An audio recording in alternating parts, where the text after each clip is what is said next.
We look at people over a lifetime to judge what they've done and what they stand for.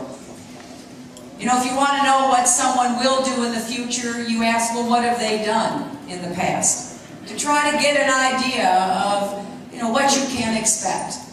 I'm here today offering my lifetime of experience to the voters of Mississippi. And I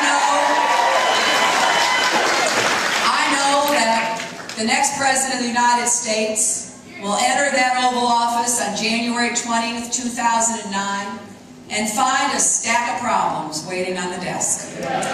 There's going to be a lot of repair work that has to be done once President Bush finally leaves the White House.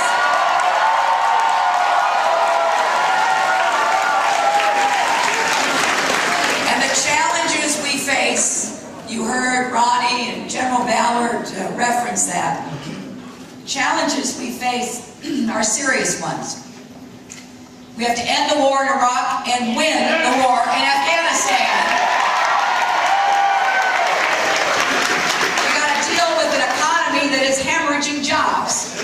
I don't know if you heard the news report today, but everybody thought, well, we're going to get a jobs report that maybe will show a few thousand jobs were created.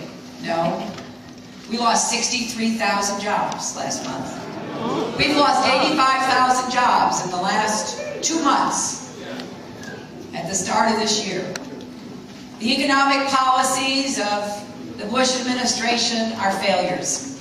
People are out of work, and the work they have doesn't pay what it used to pay. The middle class and working people are under increased pressure. Oil hit $104 a barrel. The president said, well, I sure wish that they'd drop the price. And they said, no, we won't, Mr. President. He said he was disappointed. I got to tell you, you will not see me holding hands with the Saudis. You'll see me holding them accountable for what they do.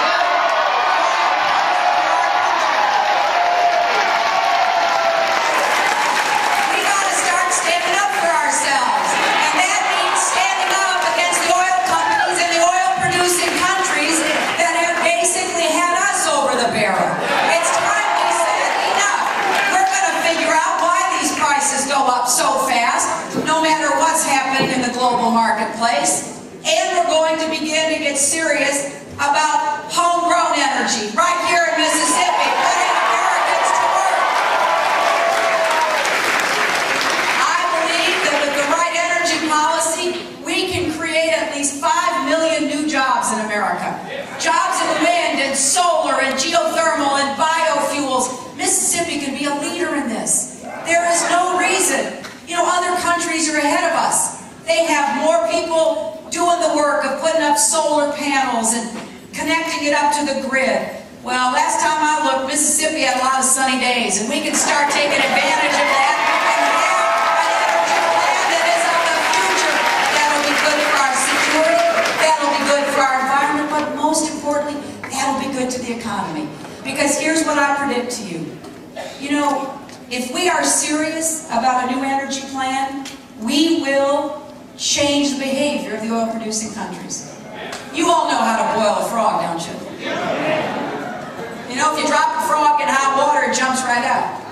If you put it in cold water and you turn up the heat, pretty soon you got a boiled frog. We're starting to act like boiled frogs. When George Bush became president, oil was at $20 a barrel. Gas is headed toward $4 a gallon.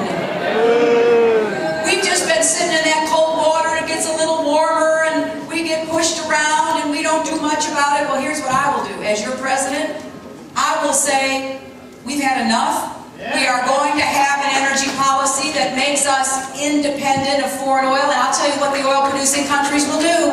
They'll go, oh my goodness, we can't let that frog jump out of this pot.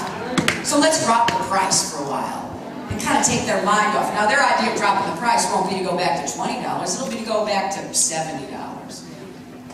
Well, this time, we are not going to be fooled. Fooled me once, shame on you. Fool me twice, shame on us. We're going to be in charge of our energy destiny.